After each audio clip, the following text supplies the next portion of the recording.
Luhut mengingatkan agar Golkar jangan mau diatur-atur.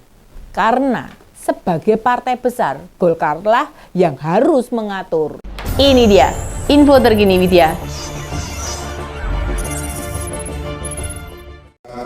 Jangan mau diatur, saya ulangi, diatur orang lain. Golkar yang ikut mengatur, tapi jangan Golkar diatur-atur.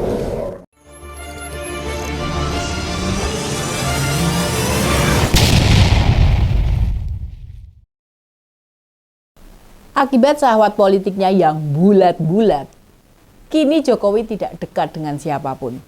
Bahkan sama Pak Luhut, orang yang disebut-sebut sudah membantu Pak Jokowi dari 2004, hubungan keduanya kian memburuk. Diakui atau tidak, ini salah satu akses gelap matanya Jokowi waktu menginginkan sesuatu.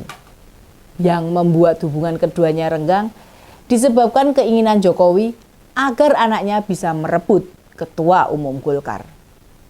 Luhut sebagai Ketua Dewan Penasihat Golkar merasa dirinya benar-benar diremehkan. Makanya Menteri Koordinator Maritim dan Investasi ini menegaskan Golkar itu mengatur, bukan diatur-atur orang lain. Dengan demikian makin menegaskan sebenarnya Pak Jokowi sekarang ini sendirian, tidak ada backup. Lihat saja aktivitas kenegaraannya, semua sifatnya formalitas.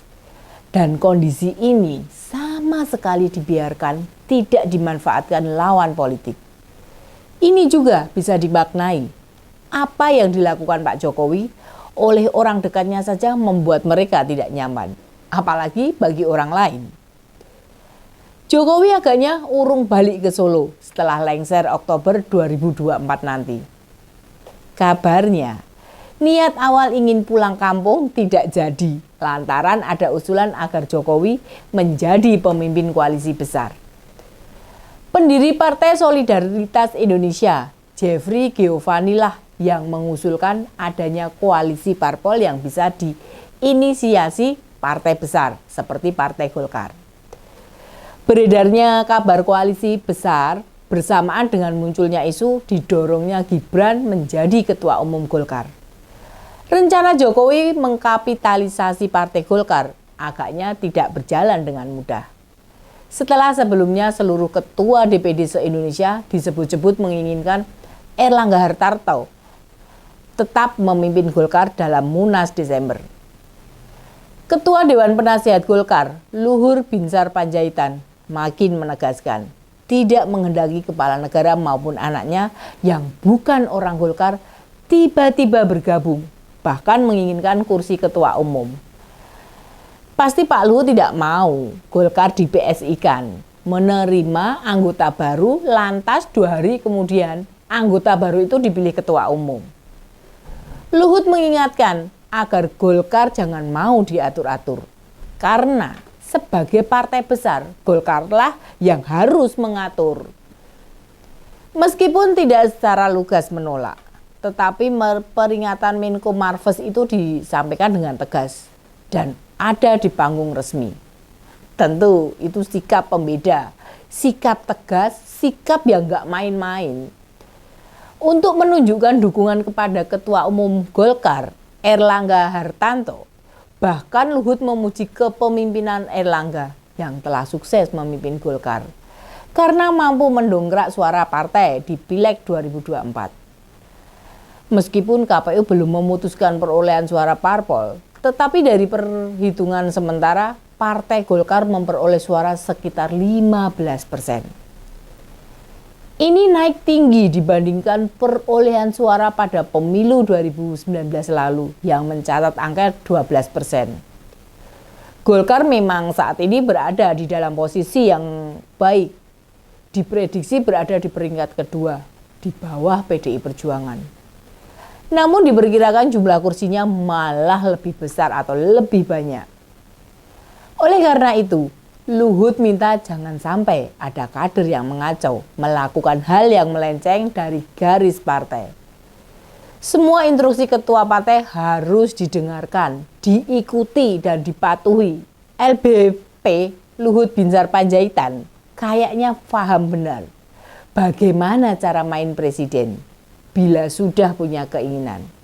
Dan itu bakal sulit dibendung juga. Mengingat jumlah kursi yang besar, Golkar bisa mengatur-ngatur banyak hal. Maka jangan sampai mau diatur. Luhut yang selama ini dikenal sebagai tangan kanannya Jokowi, orang terdekat Jokowi dan selalu membela Jokowi, tentu pernyataannya cukup mengejutkan. Kenapa berbalik arah? Tidak lagi mendukung Jokowi. Ada apa? Apa ini mempertontonkan mantan Danjen Kopassus itu mulai tidak cocok dengan langkah politik kepala negara? Bisa jadi Luhut sudah mulai jengah dan muak dengan manuver RI 1 yang tidak ada ujungnya. Terus saja menuruti ambisi kekuasaannya semakin membesar. Setelah sukses membantu Gibran sebagai cawapres dan sebentar lagi dilantik secara resmi, mengantarkan anak bungsunya mengakuisisi Partai Solidaritas Indonesia, kok ia tetap nggak puas-puas? Apakah faktor-faktor itu yang membuat Luhut jengkel? Atau lantaran dalam Pilpres kemarin Luhut tidak begitu berperan membantu Jokowi memenangkan Prabowo Gibran? Mengingat saat itu kondisinya sedang sakit dalam perawatan di rumah sakit di Singapura. Jadi karena tidak terlibat dalam perencanaan besar Jokowi, maka Luhut merasa tidak ada beban dan lebih memilih menjaga Golkar sebagai orang lama di Partai Golkar. Luhut tentu tahu manuver-manuver politik yang berpotensi memecah belah Golkar. Tantangan tersulit terutama dari internal Partai Golkar itu sendiri. Lihat saja manuver yang beredar mewarnai bursa ketua umum Golkar. Ada nama Menteri Bahlil, Menteri Agus Gumiwang, pimpinan MPR Bambang Susatyo, dan tentu saja Menko Perekonomian Airlangga Hartarto.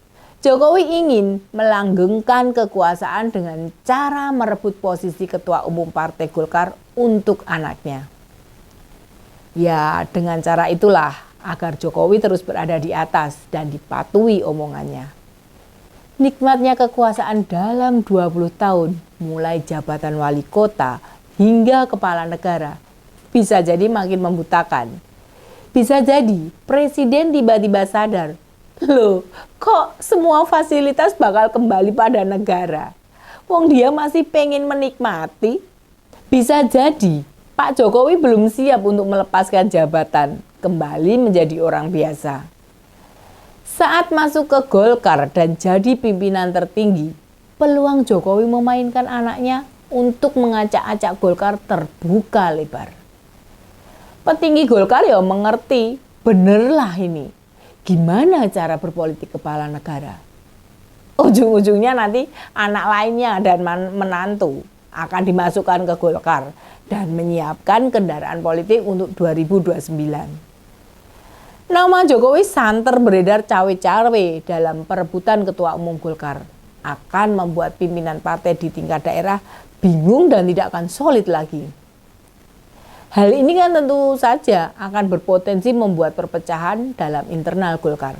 Sementara Luhut merasa Airlangga berhasil membawa kesuksesan dalam pemilu 2024 ini. Golkar memang kendaraan politik yang menarik untuk karpet merah Gibran menuju Pilpres 2029 nanti. Dengan perolehan suara yang besar dan menguasai hampir 50% dari seluruh provinsi di Indonesia, Golkar akan kuat dan disegani parpol lainnya. Peluang untuk memenangkan pilkada juga semakin besar. Bergening politik Golkar semakin besar. Peringatan Luhut agar Golkar jangan mau diatur-atur tentu saja juga upaya untuk mengingatkan Jokowi agar tidak masuk ke internal Golkar dan membuat aturan sendiri. Sesuai dengan ADART Golkar, untuk mencalonkan diri sebagai ketua umum Golkar, harus sudah menjadi kader Golkar selama 5 tahun. Jadi, kalau Gibran mau ikut-ikutan mencalonkan sebagai ketua umum, ya harus mengikuti aturan dalam ADART tersebut. Kalau belum jadi kader partai, maunya langsung nyelonong, mau tidak mau, peraturan yang tertuang dalam ADART harus direvisi atau dirubah. Apa sih yang nggak mungkin bagi Jokowi sekarang ini? Siapa sih yang mau menghadangnya? Emang bisa membatasi keinginan presiden? Akankah niatan presiden mengirim anaknya jadi ketua umum jadi pintu kerenggangan, pintu akhir hubungan dari solidaritas di internal Golkar? Demikian info terkini Widya, sampai ketemu lagi di Ini Dia info terkini Widya selanjutnya. Salam cerdas. Ini dia info terkini Widya